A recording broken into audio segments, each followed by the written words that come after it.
Greetings, comrades, and welcome to the Eastern Border. This time we have a nice interview, because last time when I was doing this, I was presenting kind of the Russian side of this war, telling you about the blog posts of this Russian soldier who wrote about his experiences in the war.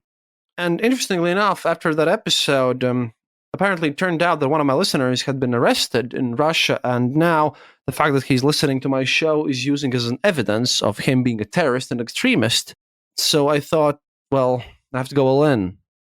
And I wanted to bring someone that I found really interesting on the show, and that would be Dana Isarova.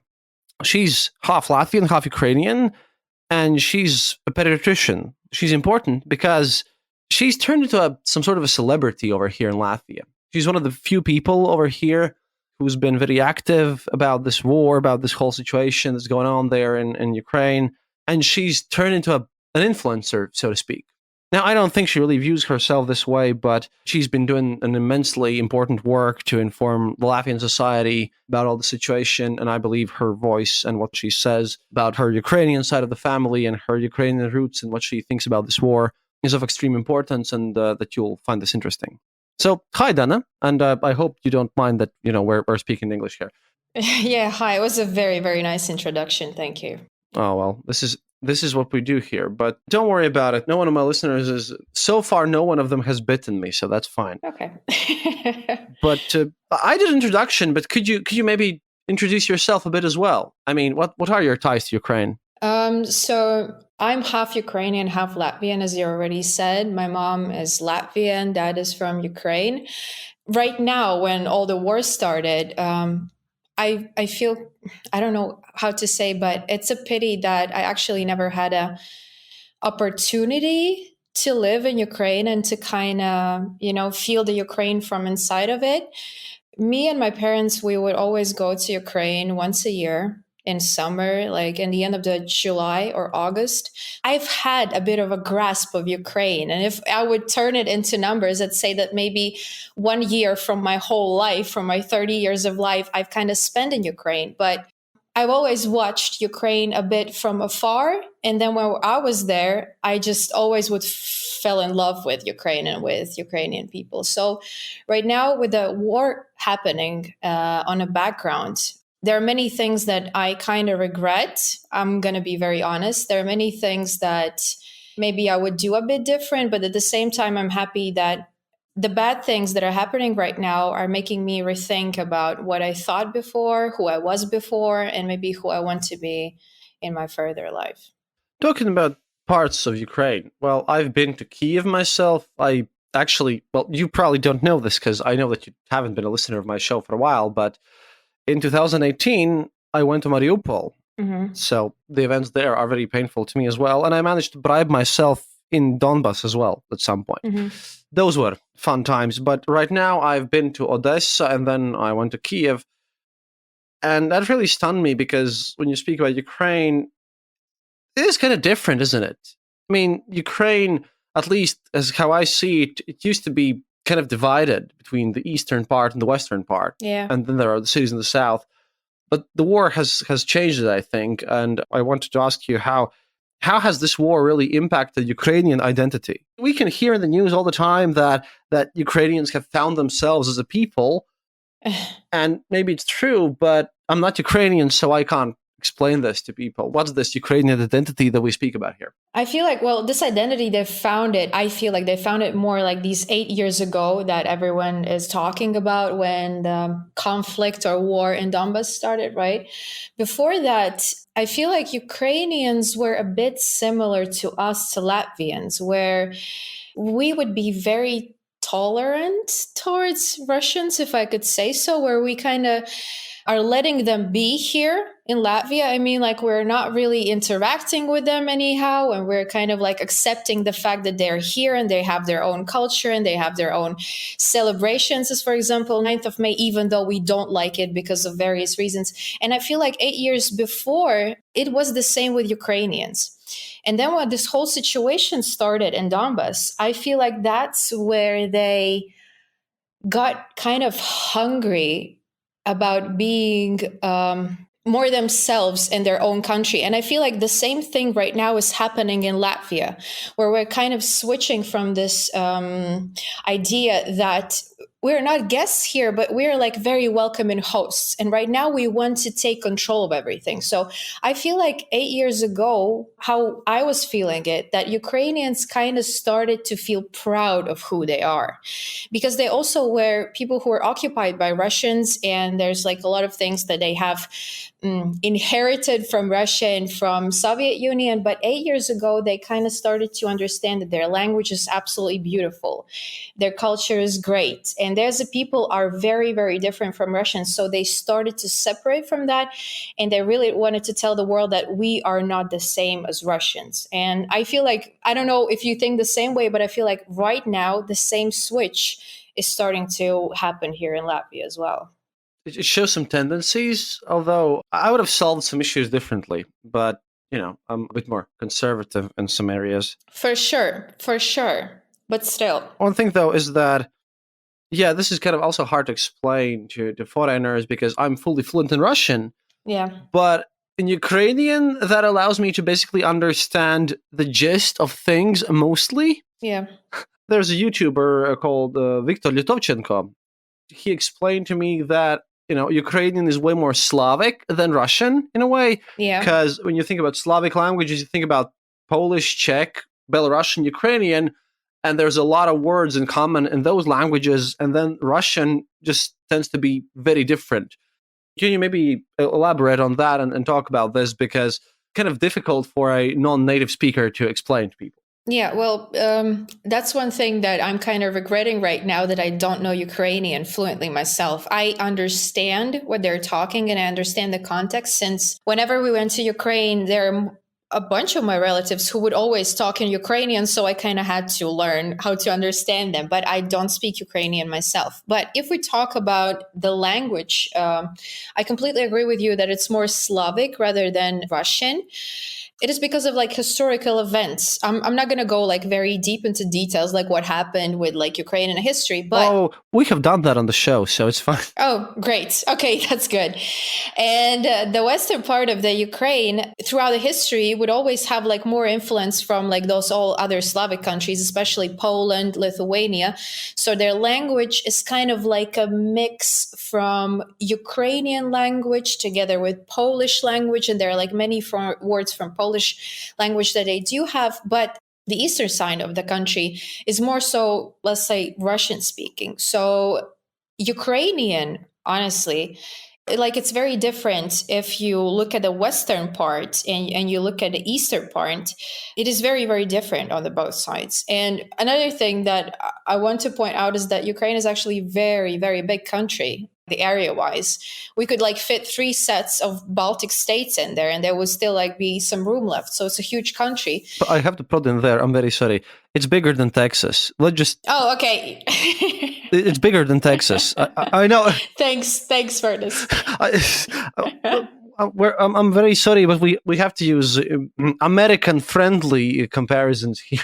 Sorry about that. It's all right, because I just don't know how big Texas is, but if you say so, I'm gonna like completely trust you with this. Oh, it's kind of like France. Could be, actually. So yeah, it's a big country. Yeah, and we were talking about language, right? Yeah. So yeah, Ukrainian is gonna sound more of like a Polish, Slovak, that part. But Russian, to me, if I could say, it sounds more dry. Could it be so? Does it seem to you the same way?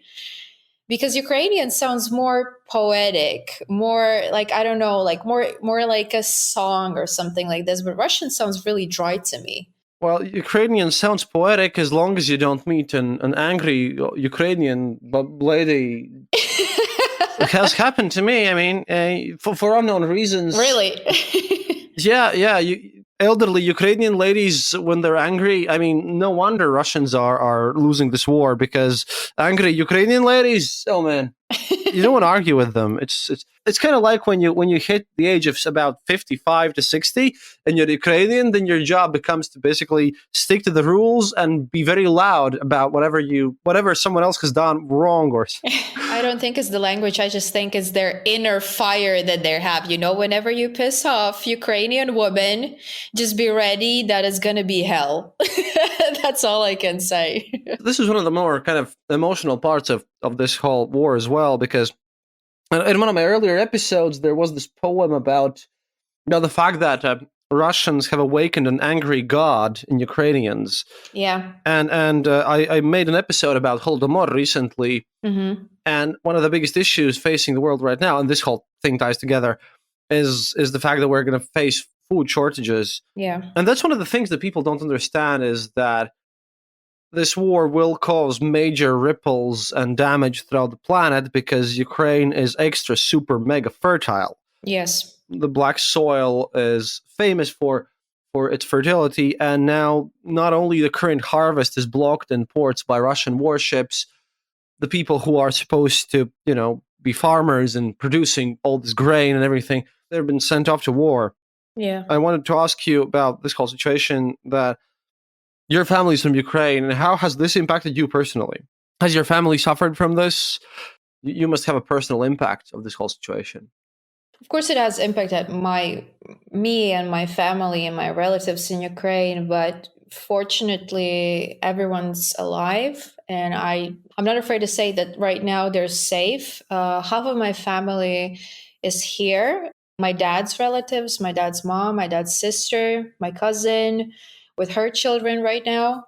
But part of my family, half of my family, are still in Ukraine. So at the same time, saying that they're safe is, kind of flirting with the whole situation, because I feel like nowhere in Ukraine is safe right now, but they're alive. If we talk about like infrastructural things, that it seems like all of the houses are fine if they're going to go back anytime soon, but I don't know if it's going to happen anytime soon. They will have a place to live, but it's a huge emotional damage. I feel like relatives like my godfather's wife and daughter and her family did suffer the most, because when it was the beginning of the war, there were like a few days when we couldn't get in contact with Chernihiv, where they live.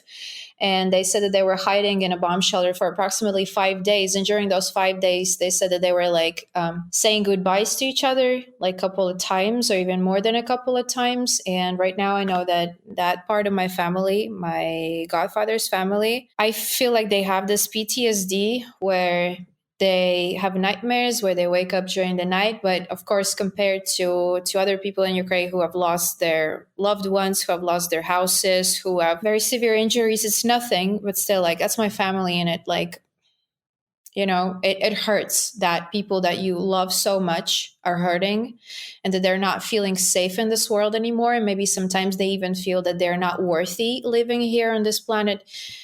It is just really painful. This is the important part here, dear listeners, because for a lot of you, especially those who are on the other side of the planet, this war might be impersonal and something that you read about on the news or listen to on the show, because we make all these episodes. But it's quite a different story when the war is so far away, and when you read about it on the news, and when you have to kind of live with it on a day-by-day basis. However, other thing is that, as far as I understood personally, was humans really tend to get used to everything. Yeah. I mean, for the first time in my life, when I heard those air raid sirens myself, I was scared. Once the fifth time came, it was like, oh well, another siren. Yeah. It really scares me sometimes how quickly we can get used to things. And today on Twitter, you asked a question to Latvians about whether or not we're used to this war. Well, I'd like to ask you this one back, because this is an interesting subject to discuss about. Are we used to this war now? And what's the differences here between getting used to war over here in Eastern Europe and over there in the West? This question has been on my mind for already approximately 3 weeks, to be honest. And I feel like the first time I asked myself this question was on 9th of May.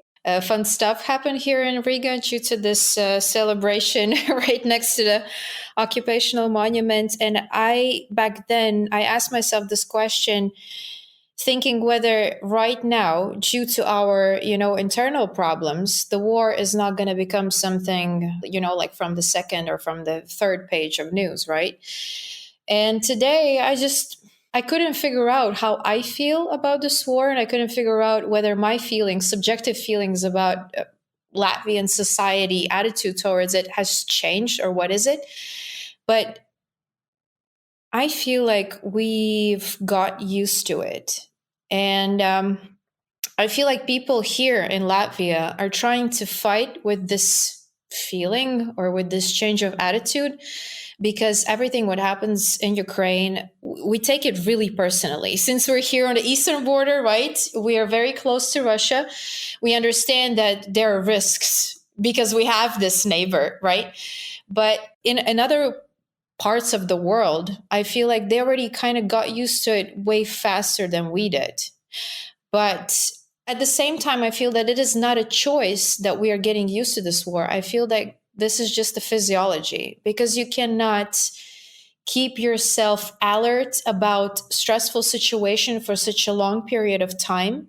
And I honestly think that we as a society here in Latvia did really well with being alert and like aware of the situation for such a long time, but I feel like everyone's kind of getting tired, and especially because western part of the world, it feels to me like they're kind of giving up on this, like they already want it to end, so they're kind of ready for any type of, the ending of this war. And what they want is kind of like peace. Okay, let's just put the guns down. Ukraine, you kind of surrender or do whatever because we're kind of like sick of it. That's what it feels like. And it hurts. That's another thing that hurts a lot right now because I feel like the world is starting to kind of like getting sick of what is happening here in Europe. Well, you're definitely not wrong here, but thankfully there are a bunch of good people also who are working hard right now. Sure. And I know for sure that a lot of people, quite a lot of them, who are actually ex-military guys who are now fighting in Ukraine are also listening to this show.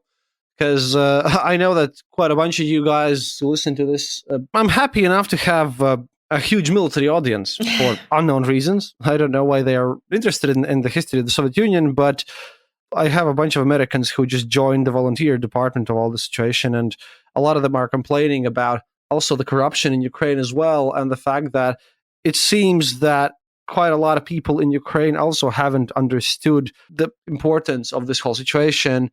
And I see on my Twitter feed daily complaints about the fact that, hey, we are better prepared and better trained than the guy who wants to train us, although we would be better off in the front line. Yeah. And there are a lot of problems inside Ukraine as well with the corruption and everything.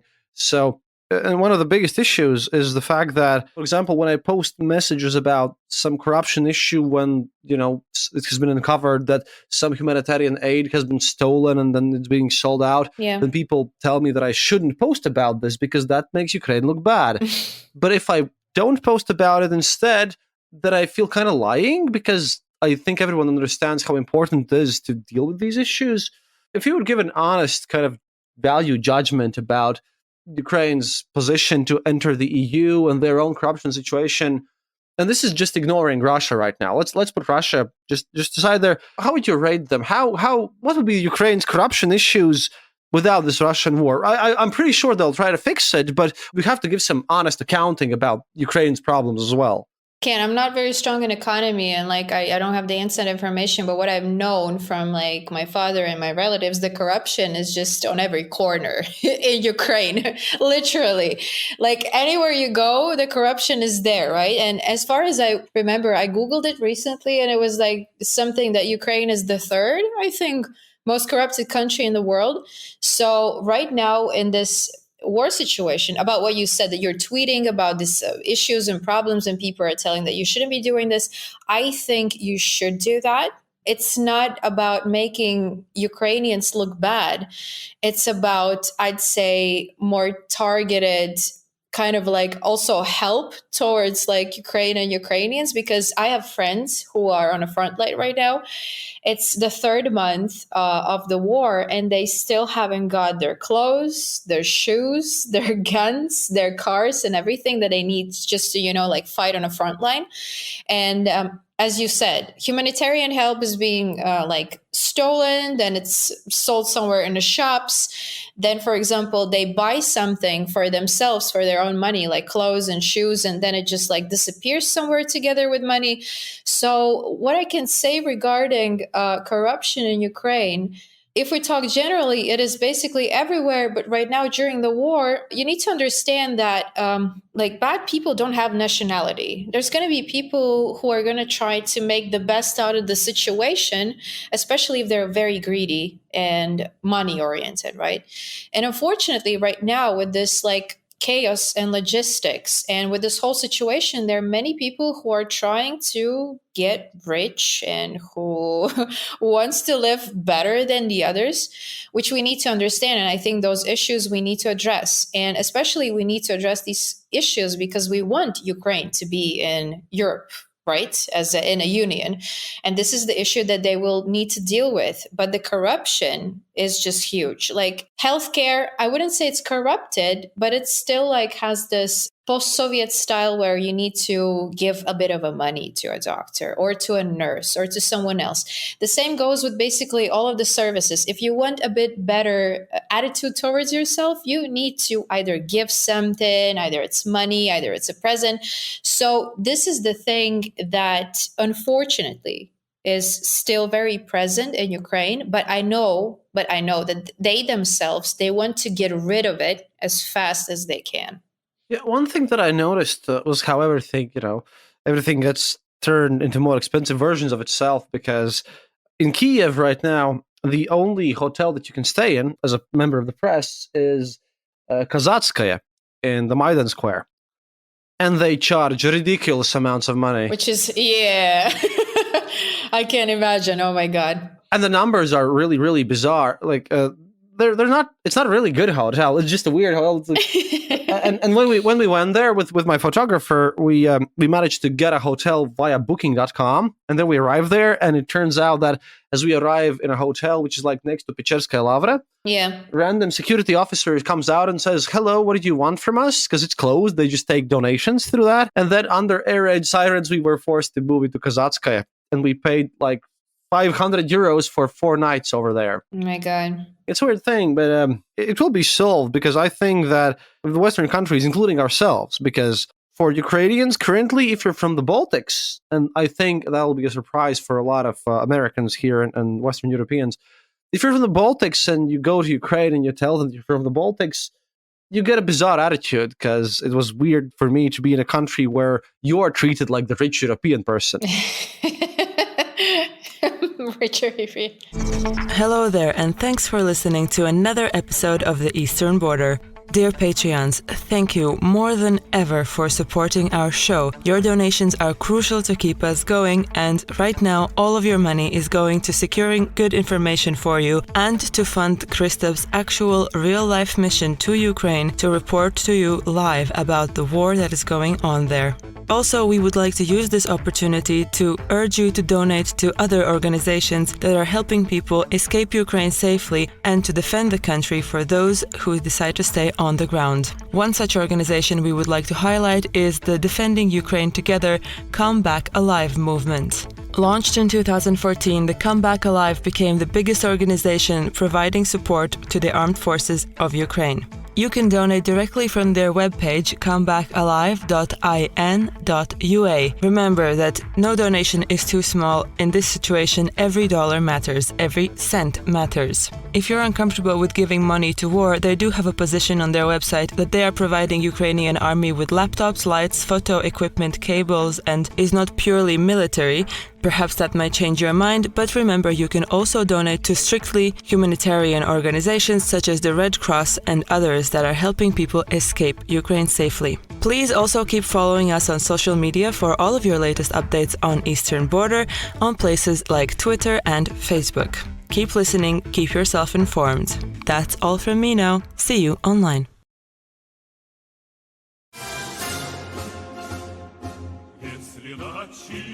Ukraine is going to rebuild after this war. It's going to get massive amounts of wealth in it. Everyone's already preparing for it because, hey, if you're a smart businessman and you run a construction business and you run any business, you know where the big market is going to go. However, I think that Ukraine is going to have to, get their corruption things a bit in order to basically be able to rebuild after this whole situation. Yeah, because otherwise it's going to be pretty much the same or even worse. The people who want to live good over there are many of them. And I just hope that this war is going to be kind of like a filter to kind of get rid of those people. But who knows? I'm just waiting for war to end, and I can't wait for Ukraine to be rebuilt, I live on a day-by-day basis right now. To be honest, I can't make long-term plans.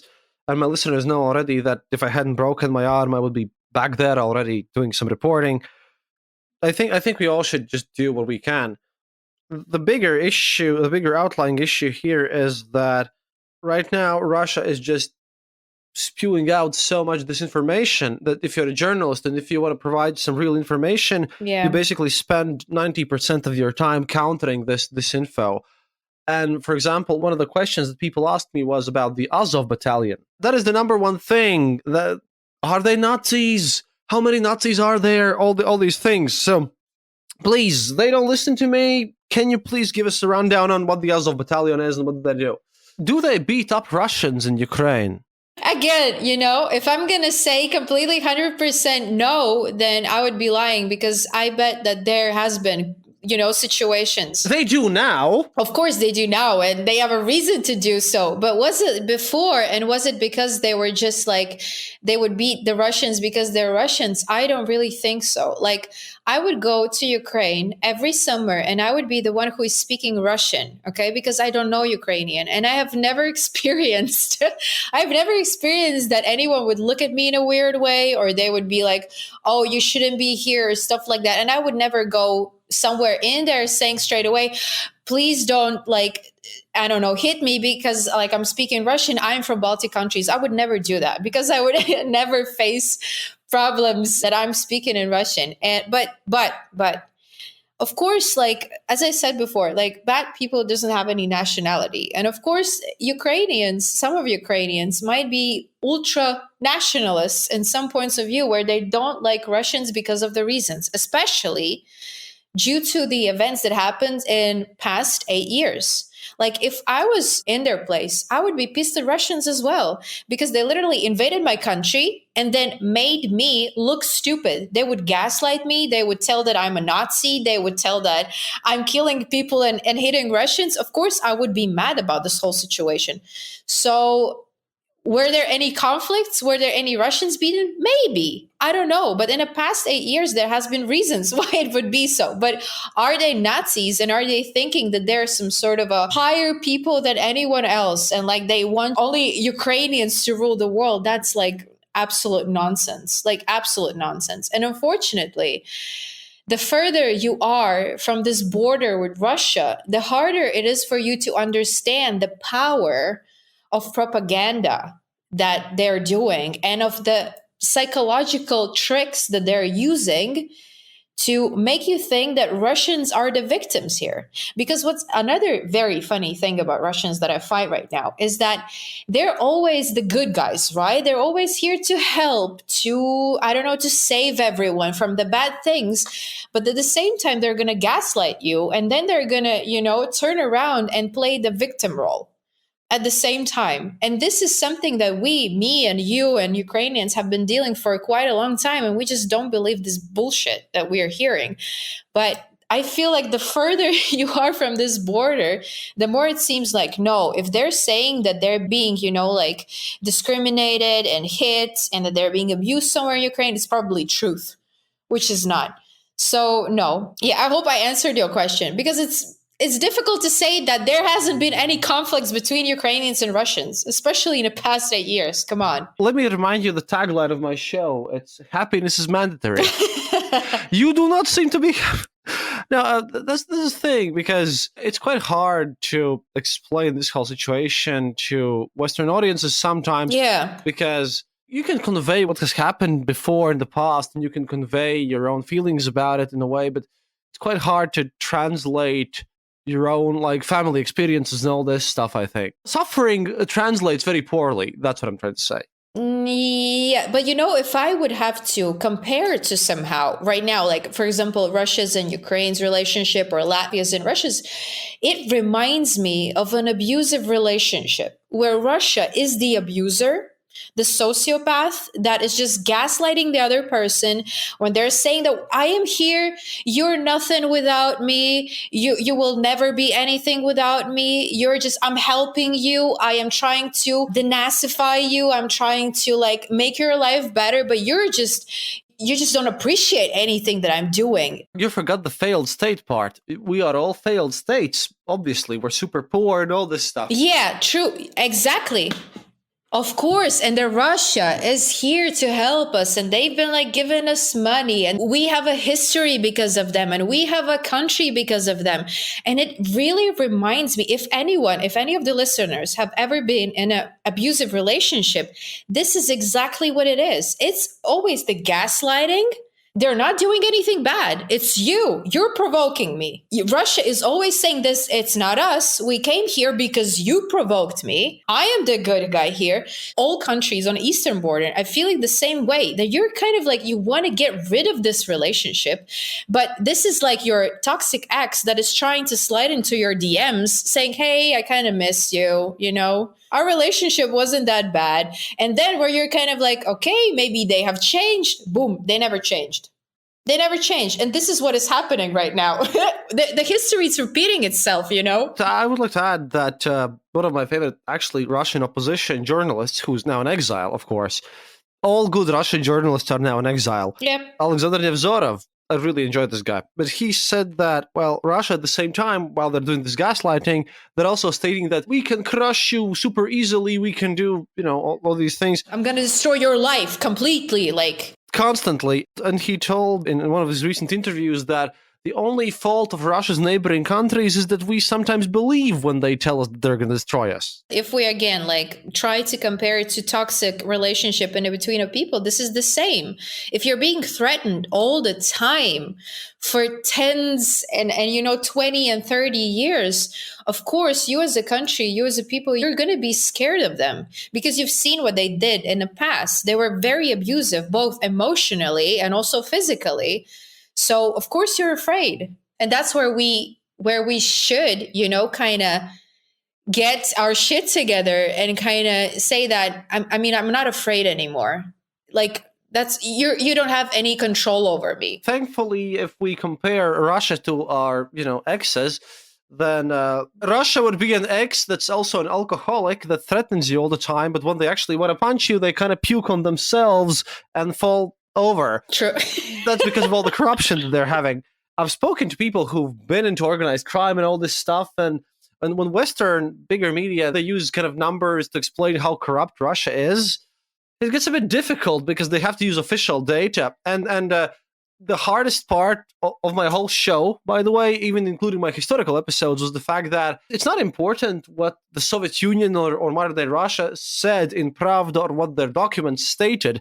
What was more important, I think, was what they didn't say. You have to read between the lines.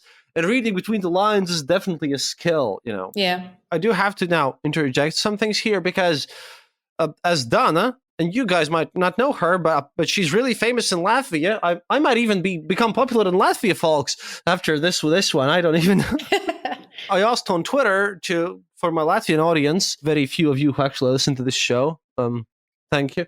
I'll repeat this just in case. If you have any Soviet-era newspapers or magazines, please PM me. I'm collecting those. They'll be used in a future episode.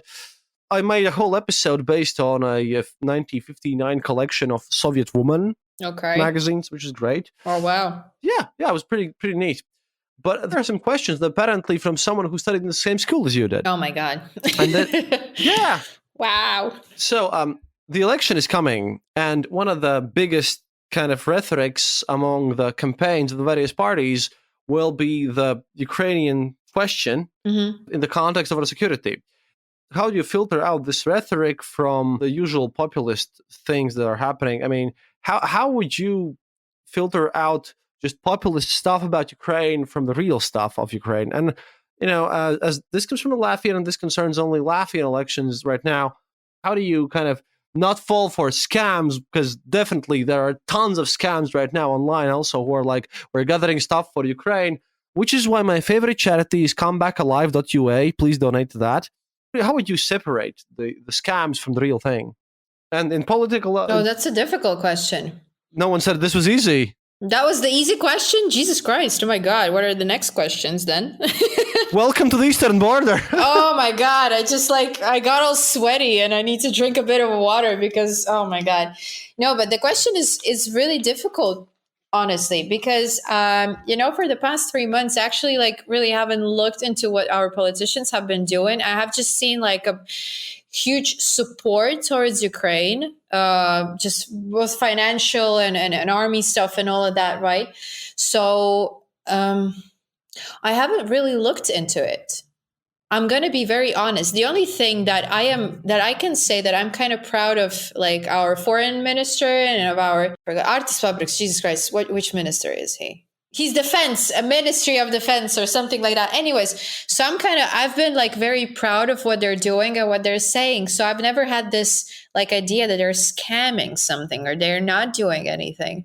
But I feel like where we're going to need to pay our attention to is in upcoming months before the elections. And then we will be able to see whether they're really doing anything, how the things are going to go with refugees and with support to Ukraine. Because right now I feel like support is real and it is happening. But before the elections, I feel like they're going to sugarcoat everything. And that's where you need to literally look at the actions and ask for the proof that they have been doing actually something. Because I feel like this is the information that you as a citizen, you should be able to get and have an access to, right? Right now is going to be difficult, but in upcoming months, whenever they start to think about elections, that's where we're going to see their true colors. Then again, when it comes to our elections, last time that they happened, we had Yuri Skaj on our show, and we spent about an hour yelling at all of our politicians. Then again, it's my job to hate politicians. Again, if we're using relationship comparisons, the real successful relationship, in my mind, it doesn't come from the fact that, it's always about how much can you, tolerate in a way, because there's always going to be Monday mornings, there's always going to be arguments, and it's at the end, it's not about the looks at all. It's about whether or not can you not hate each other all the time, and can you deal with your arguments, because there will be arguments, definitely. I highly doubt there's a single relationship without this. Talking about this, do you see any possible way how, well, for one, I believe that Russia is going to collapse, but that involves a lot of my previous episodes. I believe that Russia is going to collapse at the end of this war. But even if it does, how do you see? Because we're going to have to live together. They're not going anywhere. The Russians are the neighbors that won't move. And after this war ends and they get a new government, and whether they collapse or not, we're going to have to live with them somehow. What would be kind of the rules? And this is also from a Latvian listener. What would be the rules of how we would live with Russia in the future? I mean, what would be your ideal scenario in this case? What changes Russia should make? How are we to live with them? Because this is something weird. I honestly with this question, I'm going to be very biased and a bit emotional about it, because I haven't thought about Russia in any way since the war started. And I actually, right now, I don't see any way how we could continue any relationships with them, honestly. And if, again, we compare the situation to our relationships in life and exes, I feel like Russia is something that we should block, on all social media, and that's it. You have no access to me anymore. But I understand that it is not going to be so easy since, as you mentioned before, they're here. We have a border with them. All the initiative should come from them. In my ideal world, I would love to hear them being apologizing for everything what they did and they do right now still. But I don't think that Latvians or any other country or Ukrainians should be the ones who are coming there and trying to compromise on something. If anything, that I think they should be the people who are knocking on our doors and saying, listen, we've made a freaking huge mistake, right? But we understand that maybe right now you don't want to fix it, but we want this. So whenever you're kind of ready to talk through maybe some sort of a relationship that we're having or anything, then we are here. We won this. Because after the World War II, they always felt like they're the winners. They're the cool guys. They never lose. They're the, like everything and stuff like that. So they would never want to compromise. And that's what we see here right now in Latvia is like whenever you say that I don't like this attitude, or I don't like the 9th of May, or I think that this thing shouldn't be here in Riga, or whatever else, they act like a victims and they don't want even to talk about compromising. I've never heard them saying that, okay, we understand that this might be hurtful for you, so let's figure out how it's, good for both sides. So I don't see myself how I would ever have normal relationship with Russians if they are not the ones who are coming up, who are apologizing and who are saying, let's compromise on this. Let's try to figure out. So what you're saying is if we're going to continue using a relationship metaphor, which is just amazing in this case, by the way. So what you're saying is that you won't forgive your alcoholic husband until he's actually moved to do some steps in the Alcoholics Anonymous program and has at least shown some progress. Exactly. So real actions, not just like talk, I'm going to quit drinking and he's still, hangover at that moment. Or like, I love you so much. You're the best thing that's ever happened to me. No, thanks. Like, I want to see like real result. And actually your example was absolutely perfect. Absolutely perfect. Meanwhile, I'm staring at my beer over here. And I'm at my water. Oh, Lord. You're a doctor. You're okay. But like my grandma used to be a doctor. She, at the end of her life, she used to be a surgeon. At the end of her life, she was maybe slipping up a bit more than usual. But she stated that she can do this because she's a doctor and she's old and she doesn't care anymore. I think I'm going to be pretty much the same, to be honest. Right now, I'm trying to stick to my water, but I feel like soon I'm going to be somewhere there where your grandma was. It's a stressful job that you're having. And I'm really, really thankful that you actually made it here in the show and that it isn't too stressful for you. It's been quite a long conversation here. We sort of have to wrap it up. What a pity. Okay. We can repeat this at some point in the future. No problems. Done deal. What would be your message to kind of the more Western audiences?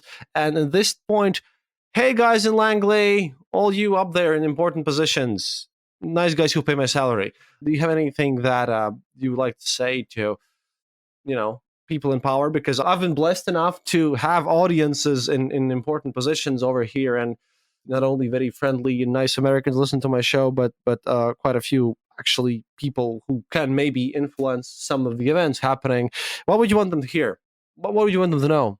I understand that the world is not as simple as I would like it to be. And I do understand that there are connections and relationships with Russia that some people, especially in power, wouldn't want to just, to burn all of the bridges. And they would like to keep some sort of a bridge in between of them and Russia. But I feel like right now, many people that live in this world are questioning a lot of things. Like, where is the red line? Where we set the red line, where we say that it's not okay anymore. Is it like 300 killed children? Is it 1,000 killed people? Is it weapons that are not allowed to use? They're using, like, where is the red line? So I feel like it is very important right now for us to actually draw the red line, which whenever the Russia is going to cross, we're going to act. Because so far, it's been just like a flirting with Russia being like, hey, it's like very bad what you're doing over there. We're watching you and we're going to do something maybe, but we never do anything. So I feel this is the point where leaders need to understand that, if I can be honest, they look really stupid whenever they're threatening with these diplomatic sentences Russia, who is, fully violent and absolutely, I don't know, insane. I'm not saying that we should attack. I'm not saying that we should start a World War III, which actually I think has already started. But let me catch you on that one. Why do you think it has already started? What does World War III mean to you then? It's not just Ukraine and Russia involved in this war. We're sending, weapons. Like a bunch of countries are sending weapons over there. So it means that those countries are also not okay with what Russia is doing. We are already in this World War III. Of course, it is the front line is only in Ukraine, but people are already taking the side. So, like, to say that this is just a Ukrainian and Russian war it's I don't know. It's very childish to me. Like, whenever I hear this, I'm like, that's an interesting way how to put it. But generally, it's already World War III. So, like, grow some balls, be more decisive. I don't know. Like, if you care about your career in politics, then yeah, you might be flirting with Russia. But if you are a decent human, and if, it touches you in a way where you feel disgusted by what Russia is doing, and if you feel like they're not following any diplomatic rules, then, it's about a time you stand up and you state it and you say that we're not going to tolerate it anymore. I feel like the time when we're trying to play by some sort of democratic rules with the country that is totally not democratic and is totally not into these international relationships and laws, we shouldn't really allow them to feel like they're in control of the situation. Because unfortunately, to me, it seems like they're in control because no one kind of wants to deal with them. No one kind of wants to stand up and say, we are not going to tolerate this anymore. So yeah, if I can say, just like, grow some balls and be more decisive. No, that's really, really good. I'm trying to kind of convey this message on the show all the time, but hey guys, you're listening to this now. Maybe it takes Ukrainian to tell you all this stuff. Can we go back again to relationship, this analogy? Like, sure. Go on. It's fun. Like, hey, we're the neighbors, right? We hear that the wife or the husband is beating up their spouse, right? And we're kind of like, oh, well, like, it's bad, but I'm not going to interfere with it anyhow because it's kind of none of my business. But I'm going to, like, give the wife or the husband maybe, I don't know, a knife or a spoon to hit their husband or wife or whoever is abusive. So we're not really going in there and saying that, okay, right now I'm taking away this person because you need to take both a break, right? Or just, like, figuring somehow. We're just watching who's gonna kill who. We're just watching a real-time, I don't know, show. And I know it is very comfortable to sit in your own house whenever you have the roof over your, like, head, and when you have money, when everything's fine with you, and you don't want to kind of lose it by stating your opinion. But I don't think that Russia is, I literally don't think that Russia is going to stop if they somehow manage to, I wouldn't say win the situation, but have a control over it, either through the food problems, the grain problems that are going to happen very soon, or the gas prices, or any other prices, or whatever else. But right now, unfortunately, Russia is in a bigger control than any other country. This thing here is one thing that I've tried to explain to my Western audiences, is the fact that Putin is basically a member of the Bratva. The organized crime. Mm-hmm. To explain Putin, I had to make a couple of episodes where I explained exactly how the Soviet prison system worked, and why Lavrov is talking about Petukhi and all the Bratva and all this stuff. And after that, you have to explain how Putin was in the 90s in the organized crime. Then finally, you get to speak about Putin's own actions, because without understanding of how his kind of criminal mentality works, because his KGB mentality and all his Bratva mentality works the same way. Yeah, true. You can't really explain today's actions. And that's the biggest mistake the West makes, in my opinion, where they treat Putin just like another world leader, right? But he's not. He comes from a society where he thinks that scamming someone is the honorable way to go. If he doesn't scam them, he loses his face, his value, so to speak. And that's the weird part here. Latvia, Ukraine, where we spoke about this before we started recording. You're about the same age as I am. You're a couple of years younger. You remember the 90s, right? Yeah. 90s were a fun time, TM. Growing up in the 90s was extra fun. I was born in 1989, and I just remember that when I was going in first, second grade, yeah, parents didn't earn much, and this whole period of transition, it lasted for a long time. And organized crime was out there. I mean, yeah. I do remember something, but not much of it. But yeah, it was fun. It was different for sure. Fun TM. And this is kind of, because I don't know. I think that in the Western Europe mostly, and in America too, and to an extent where they kind of get news about this, a lot of people view kind of EU as bureaucratic and evil. But if I have to say this, I'd say that EU has brought a lot of good for our country. Yeah. Like I don't have to pay like my 10 euros to a random traffic cop or something. Right. Yeah. Although I don't have a driver's license, sadly.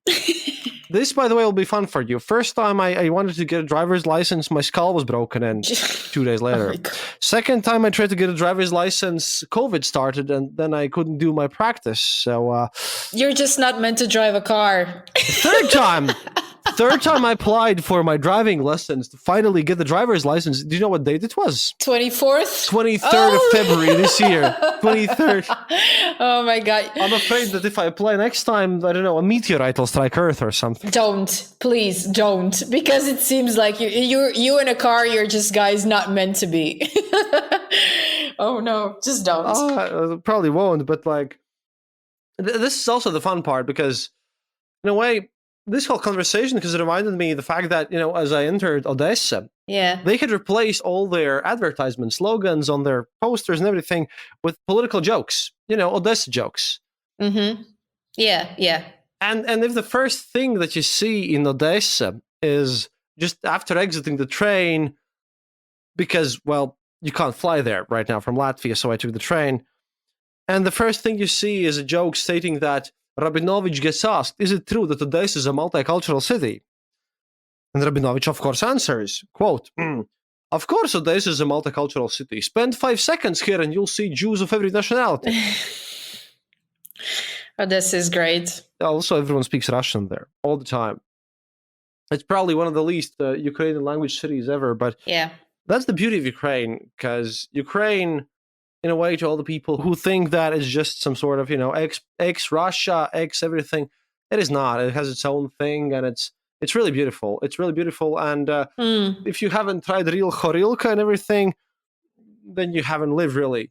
One thing though is that I sadly haven't visited Chernobyl, which is what I wanted to do. But last time I went to Ukraine, it was just after the series had came out. And it was super expensive because a lot of Instagram models went there to take sexy pictures in Pripyat, which is so stupid. Yeah, I mean, seriously. And now there's the war, so I'll guess I have to go there later. Yeah. But sure. I'm really thankful to you for showing that, you know, you guys don't lose your spirit and everything. And yeah. Most important question. We're gonna end on this, sadly.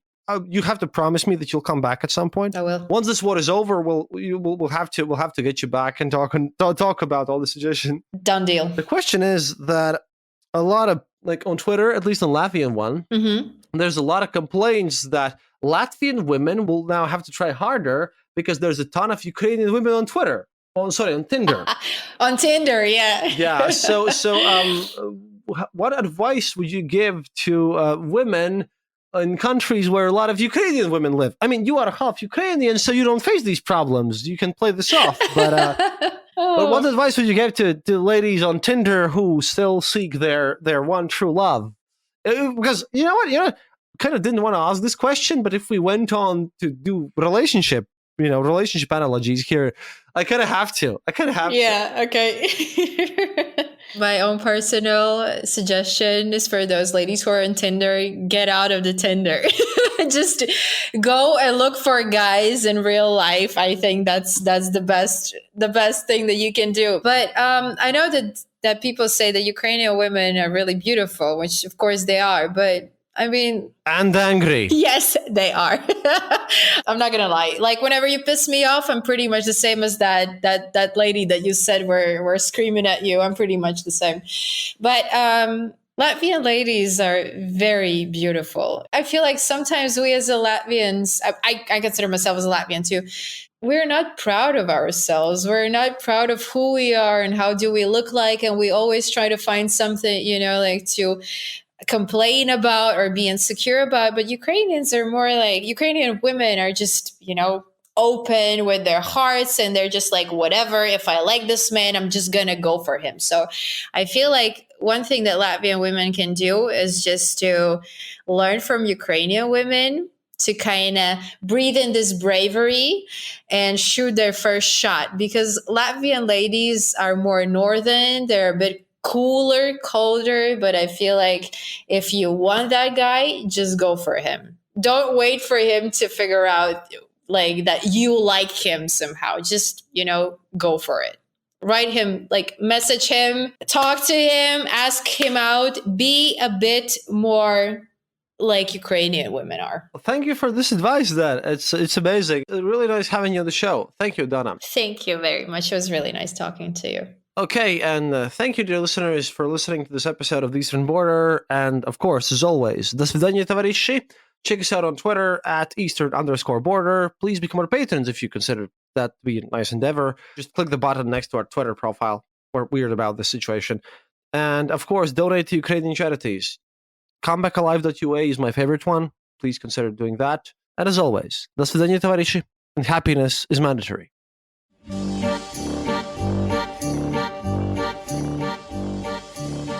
Thank you for listening to the Eastern Border Show. If you have any questions or comments, go to our website, theeasternborder.lv, and leave a comment there. Or email us at theeasternborder@gmail.com. We'll be sure to answer. You can also follow us on social media and contact us there. If you enjoyed this episode, then leave us a review on Apple Podcasts and tell your friends about us. It really helps us grow the show. And remember, happiness is mandatory.